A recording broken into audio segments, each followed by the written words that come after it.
Hey guys, it's Caden. Welcome to another Autism Digest interview, where today we have an amazing individual with us. She's the founder of a nonprofit organization called the KNET Earth Foundation, which focuses on sustainability in food. Olivia Fox Cabane. Thanks for coming on, Olivia. Hey, Caden. My first question for you is, for those that may not know you, do you mind telling a bit of your story in your own words? Sure. I started as a writer about 15 years ago when Penguin asked me to write a book on charisma, which is one of the fields I was studying at the time. And I'm often asked how on earth someone who is autistic ended up writing the charisma myth, to which my answer is only someone who is autistic could have written the charisma myth, because I have to look at humans kind of from the outside, like an anthropologist looking at a really interesting but somewhat weird species. And so it made sense for me to take charisma apart, explain it, put it back together, hand it to the world. KNET Earth Tech, the foundation, was started in 2018, and its goal is to support the future of food, and specifically through one of the key issues in food production, which is protein. And we look at a variety of novel proteins, whether they're cultivated protein, whether they are plant-based, whether they are mycelium-based. I think that's it, really. And it's a really good summary. I was going to ask you how autism helps you when you write and run your nonprofit, but you answered that beautifully. I'm on the spectrum myself, and I definitely have to look at human beings like I'm looking at an animal as well when I interact with people. So I can definitely relate to that. My next question for you is, the KNET Foundation is deeply invested in ethical, human-centered innovation. How does neurodiversity influence the foundation's approach to designing and evaluating new technologies? Well, that's a really interesting question. I don't know. So what I'm giving you is a best guess. There seems to be an unusually high proportion of neurodivergent folks in the food tech world, which would make sense since there's an unusually high proportion of neurodivergent folks in the associated fields of animal welfare, for example. And that may, pure speculation, but that may be related to the fact that autistic people have such high empathy included for animals. And you find a really high proportion of autistic people in the animal welfare field. So the other possibility is that being neurodivergent, you naturally think outside the box, because usually you can't even see the bloody box. So it would make sense to find them in innovative fields. Now, we tend to support companies.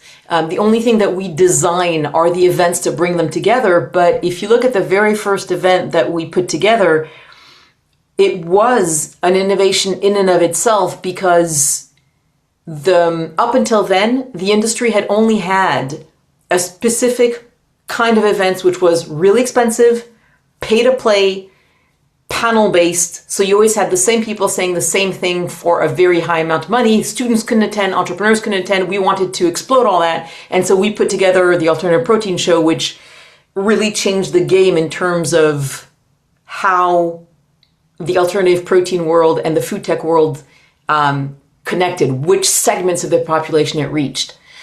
So that's my speculation, but it's my best guess. I absolutely agree with that. I think the key to improving this field overall is making things more affordable, which leads to my next question. As someone involved in the food tech world, how can we improve the quality of the food produced in the United States or worldwide, for that matter? So we're looking really specifically at protein, because that has the single largest footprints both in sustainability and animal welfare. In terms of sustainability, people don't realize that food production accounts for 24%, depending on which expert you listen to, but 24% of all greenhouse gases globally. In terms of animal welfare, factory farming obviously is one of the greatest ills on this earth. So novel protein production would solve both of these issues. In terms of health, there's some fascinating things that can be done with alternative protein, and I highly recommend James Cameron's documentary, The Game Changers. It's fun, it's really well done, and it really shows a nice overview of the impact that alternative protein would have. So that's the only segment that I can speak to. I know there's some really interesting work being done in food waste, for example. There's some really interesting work being done on food deserts, but we are only looking at the field of alternative proteins since the impact of that for both food security.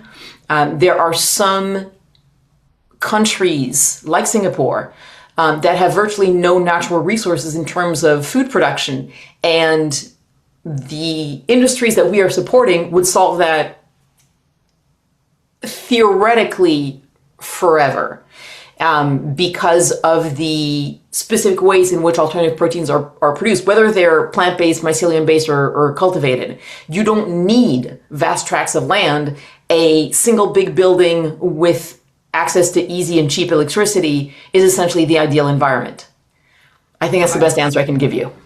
And it's a good one. I absolutely like that perspective, because you're in the Netherlands, and one thing that fascinates me about other countries is how they produce their foods, because they banned a lot of the fillers and chemicals that are really not good for you. Here in the States, we are still dealing with those problems, sometimes to a political level, because back in the 50s, say, a thing of tofu probably had only a couple of ingredients, 2 or 3, maybe 5 at most. Now there's over 80 ingredients, most likely, in that thing of tofu, half of which you don't know. So I definitely agree. The key is investing more, reducing food waste, and not focusing specifically on the buildings that produce the food, but the quality of the ingredients. My last question for you is, do you have any initiatives at the KNET Foundation that you want to talk about? So we're always working on how we can reach the next generation. For the future of food production, the scientific breakthroughs are absolutely key, which means that students are actually key. So for us, one of the most important avenues of work is how can we get more students interested in breakthrough fields like cultivated meat? And that's where the Good Food Institute, for example, is doing some fabulous work. I think that we've seen such a surge of interest from students in these novel food productions and in food tech. It's been wonderful. And one of the things that's been most fun for me personally is getting to know students from all over the world who come up with brilliant ideas that sometimes just revolutionize the way we approach problems. So we don't have a single specific initiative that I'd say, that's the one. It's more of we really warmly welcome any young people and students who want to get interested in food tech in general and alternative protein in particular, because if you want to have an impact across the board, this is one of the places where you can do so. I definitely respect that, and we'll look forward to following those initiatives. Anyways, that's going to do it for listening to you guys. Thanks so much to Olivia for coming on and sharing her story. If you guys want to see more amazing interviews, be sure to like, comment, and subscribe to the Autism Digest channel.